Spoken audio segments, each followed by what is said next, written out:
Brought to you by Wikividi Documentaries. Arab Spring. The Arab Spring, also referred to as Arab revolutions, was a revolutionary wave of both violent and non-violent demonstrations, protests, riots, coups, foreign interventions, and civil wars in North Africa and the Middle East that began on the 17th of December 2010 in Tunisia with the Tunisian Revolution.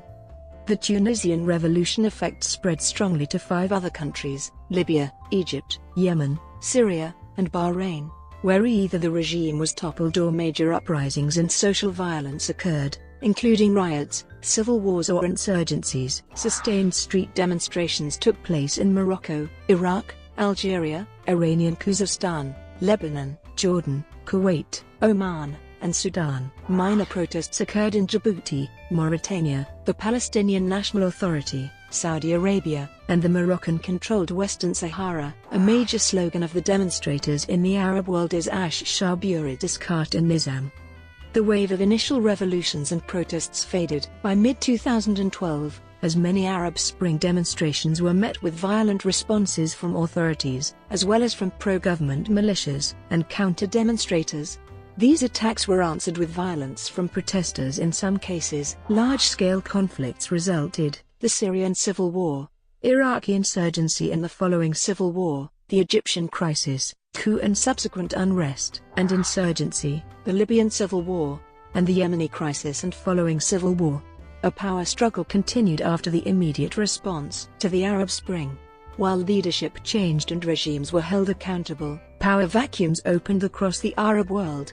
Ultimately it came down to a contentious battle between a consolidation of power by religious elites and the growing support for democracy in many Muslim-majority states.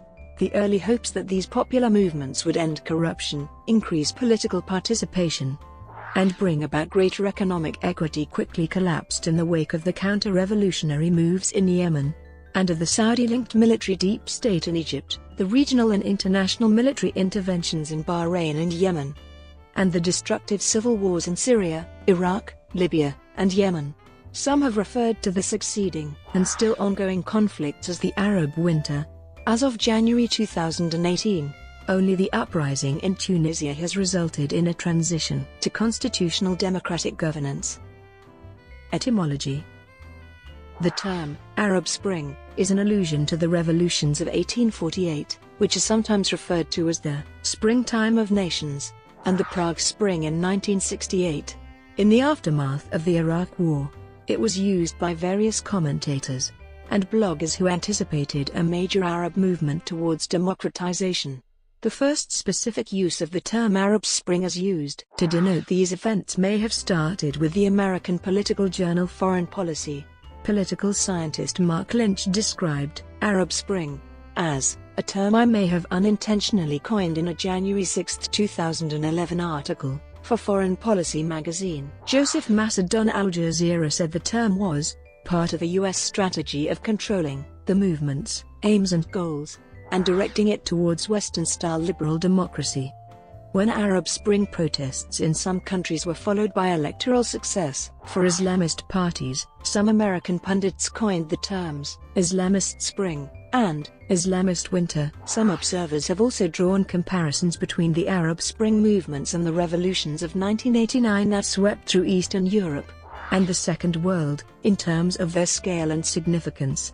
Others, however, have pointed out that there are several key differences between the movements, such as the desired outcomes, the effectiveness of civil resistance, and the organizational role of internet-based technologies in the Arab revolutions. Pressures from within. The world watched the events of the Arab Spring unfold, gripped by the narrative of a young generation peacefully rising up against oppressive authoritarianism to secure a more democratic political system and a brighter economic future. The Arab Spring is widely believed to have been instigated by dissatisfaction, particularly of youth and unions, with the rule of local governments, though some have speculated that wide gaps in income levels and pressures caused by the Great Recession may have had a hand as well. Some activists had taken part in programs sponsored by the US-funded National Endowment for Democracy, but the US government did not initiate the uprisings. Numerous factors led to the protests, including issues such as dictatorship or absolute monarchy, human rights violations, political corruption, economic decline, unemployment, extreme poverty, and a number of demographic structural factors, such as a large percentage of educated but dissatisfied youth within the entire population. Catalysts for the revolts in all northern African and Persian Gulf countries included the concentration of wealth in the hands of autocrats in power for decades, insufficient transparency of its redistribution, corruption, and especially the refusal of the youth to accept the status quo. Some protesters looked to the Turkish model as an ideal. Other analysts blamed the rise in food prices on commodity traders and the conversion of crops to ethanol. Yet others have claimed that the context of high rates of unemployment and corrupt political regimes led to dissent movements within the region. Social media and the Arab Spring. In the wake of the Arab Spring protests, a considerable amount of attention has been focused on the role of social media and digital technologies in allowing citizens within areas affected by the Arab uprisings as a means for collective activism to circumvent state-operated media channels. The influence of social media on political activism during the Arab Spring has, however, been much debated. Protests took place both in states with a very high level of internet usage and in states with some of the lowest internet penetration. The use of social media platforms more than doubled in Arab countries during the protests, with the exception of Libya. Some researchers have shown how collective intelligence, dynamics of the crowd and participatory systems such as social media have immense power to support a collective action such as foment a political change. The number of Facebook users in the Arab world surpassed 27.7 million people. Some critics have argued that digital technologies and other forms of communication, videos, cellular phones, blogs, photos, emails, and text messages have brought about the concept of a digital democracy in parts of North Africa affected by the uprisings. Facebook, Twitter, and other major social media played a key role in the movement of Egyptian and Tunisian activists in particular. 9 out of 10 Egyptians and Tunisians responded to a poll that they used Facebook to organize protests and spread awareness. This large population of young Egyptian men referred to themselves as the Facebook generation, exemplifying their escape from their non-modernized past. Furthermore, 28% of Egyptians and 29% of Tunisians from the same poll said that blocking Facebook greatly hindered and/or disrupted communication. Social media sites were a platform for different movements formed by many frustrated citizens, including the 2008 April 6 youth movement, organized by Ahmed Mahd, which set out to organize and promote a nationwide labor strike, and which inspired the later creation of the Progressive Youth of Tunisia. During the Arab Spring, people created pages on Facebook to raise awareness about alleged crimes against humanity, such as police brutality in the Egyptian Revolution. Whether the project of raising awareness was primarily pursued by Arabs themselves, or simply advertised by Western social media users is a matter of debate. Jared Keller, a journalist for The Atlantic, claims that most activists and protesters used Facebook to organize. However, what influenced Iran was good old-fashioned word of mouth. Jared Keller argued that the sudden and anomalous social media output was caused from Westerners witnessing the situation and then broadcasting them. The Middle East and North Africa used texting, emailing, and blogging only to organize and communicate information about internal local protests. A study by Zeynep Tufekci of the University of North Carolina and Christopher Wilson of the United Nations Development Program concluded that social media in general, and Facebook in particular, provided new sources of information the regime could not easily control and were crucial in shaping how citizens made individual decisions about participating in protests, the logistics of protest, and the likelihood of success. Mark Lynch of George Washington University said, while social media boosters envisioned the creation of a new public sphere based on dialogue and mutual respect, the reality is that Islamists and their adversaries retreat to their respective camps, reinforcing each other's prejudices while throwing the occasional rhetorical bomb across the no-man's land that the center has become. Lynch also stated in a foreign policy article, "There is something very different about scrolling through pictures and videos of unified, chanting Yemeni or Egyptian crowds demanding democratic change and waking up to a gory image of a headless 6-year-old girl on your Facebook news feed. Social networks were not the only instrument for rebels to coordinate their efforts and communicate. In the countries with the lowest internet penetration and the limited role of social networks, such as Yemen and Libya, the role of mainstream electronic media devices, cell phones, emails, and video clips was very important to cast the light on the situation in the country and spread the word about the protests in the outside world. In Egypt, in Cairo particularly, mosques were one of the main platforms to coordinate the protest actions and raise awareness to the masses. Events leading up to the Arab Spring. Tunisia experienced a series of conflicts during the 3 years leading up to the Arab Spring, the most notable occurring in the mining area of Gafsa in 2008, where protests continued for many months. These protests included rallies, sit-ins, and strikes, during which there were 2 fatalities, an unspecified number of wounded, and dozens of arrests. In Egypt, the labor movement had been strong for years, with more than 3,000 labor actions since 2004, and provided an important venue for organizing protests and collective action. One important demonstration was an attempted workers' strike on the 6th of April 2008, at the state-run textile factories of Al-Mahala Al-Kubra, just outside Cairo. The idea for this type of demonstration spread throughout the country, promoted by computer-literate working-class youths and their supporters among middle-class college students. A Facebook page, set up to promote the strike, attracted tens of thousands of followers and provided the platform for sustained political action in pursuit of the long revolution. The government mobilized to break the strike through infiltration and riot police. And while the regime was somewhat successful in forestalling a strike, dissidents formed the 6th of April Committee of Youths and Labor Activists, which became one of the major forces calling for the anti-Mubarak demonstration on the 25th of January in Tahrir Square.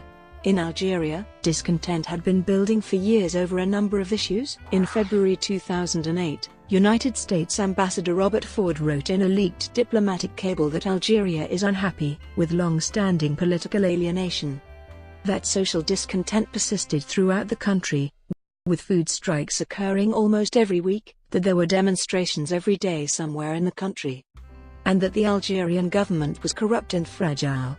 Some claimed that during 2010 there were as many as 9,700 riots and unrests throughout the country.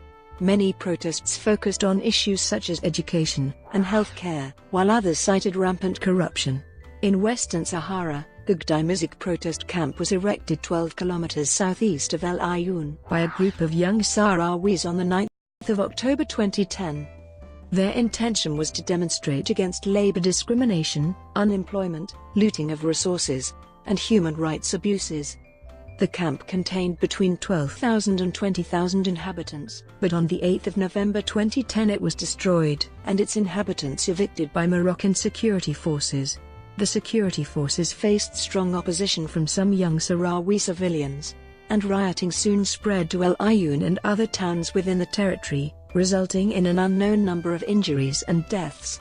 Violence against Sahrawis in the aftermath of the protests was cited as a reason for renewed protests months later, after the start of the Arab Spring. The catalyst for the escalation of protests was the self-immolation of Tunisian Mohamed Bouazizi.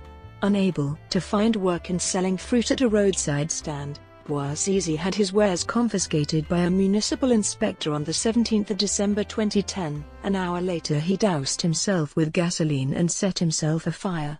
His death on the 4th of January 2011 brought together various groups dissatisfied with the existing system, including many unemployed, political and human rights activists, labor, trade unionists, students, professors, lawyers, and others to begin the Tunisian revolution. The Arab Spring. The series of protests and demonstrations across the Middle East and North Africa that commenced in 2010 became known as the Arab Spring, and sometimes as the Arab Spring and Winter, Arab Awakening, or Arab Uprisings, even though not all the participants in the protests were Arab. It was sparked by the first protests that occurred in Tunisia on the 18th of December 2010 in Sidi Bouzid, Following Mohamed Bouazizi's self-immolation in protest of police corruption and ill-treatment.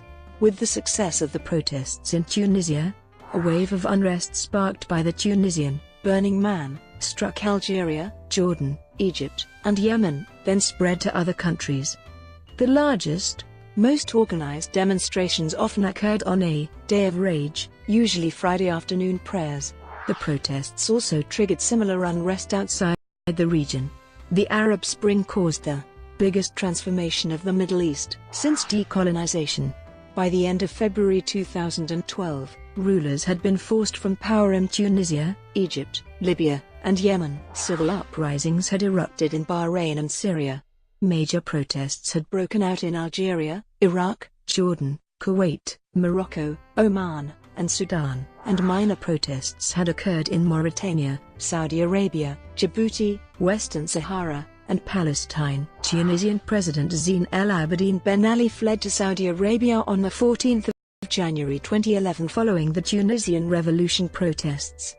In Egypt, President Hosni Mubarak resigned on the 11th of February 2011 after 18 days of massive protests, ending his 30-year presidency. The Libyan leader Muammar Gaddafi was overthrown on the 23rd of August 2011, after the National Transitional Council took control of Bab al-Azizia. He was killed on the 20th of October 2011, in his hometown of Sirte after the NTC took control of the city. Yemeni President Ali Abdullah Saleh signed the GCC power transfer deal in which a presidential election was held, resulting in his successor Abd al-Rabb Mansour al-Hadi formally replacing him as the president of Yemen on the 27th of February 2012, in exchange for immunity from prosecution, weapons and Tuareg fighters returning from the Libyan civil war stoked a simmering conflict in Mali which has been described as fallout from the Arab Spring in North Africa. During this period of regional unrest, several leaders announced their intentions to step down at the end of their current terms. Sudanese President Omar al-Bashir announced that he would not seek re-election in 2015, as did Iraqi Prime Minister Nouri al-Maliki, whose term was ending in 2014, although there were violent demonstrations demanding his immediate resignation in 2011. Protests in Jordan also caused the sacking of 4 successive governments by King Abdullah. The popular unrest in Kuwait also resulted in resignation of Prime Minister Nasser Mohammed Al-Ahmad al-Sabah cabinet. The geopolitical implications of the protests drew global attention. Some protesters were nominated for the 2011 Nobel Peace Prize. Tawakkol Karman, from Yemen, was co-recipient of the 2011 Nobel Peace Prize due to her role organizing peaceful protests. In December 2011, Time magazine named the protester its Person of the Year. Another award was noted when the Spanish photographer Samuel Aranda won the 2011 World Press Photo Award for his image of a Yemeni woman holding an injured family member, taken during the civil uprising in Yemen on the 15th of October 2011. Tunisia. Following the self-burning of Mohamed Bouazizi in Sidi Bouzid, a series of increasingly violent street demonstrations through December 2010 ultimately led to the ousting of longtime President Zine El Abidine Ben Ali on the 14th of January 2011.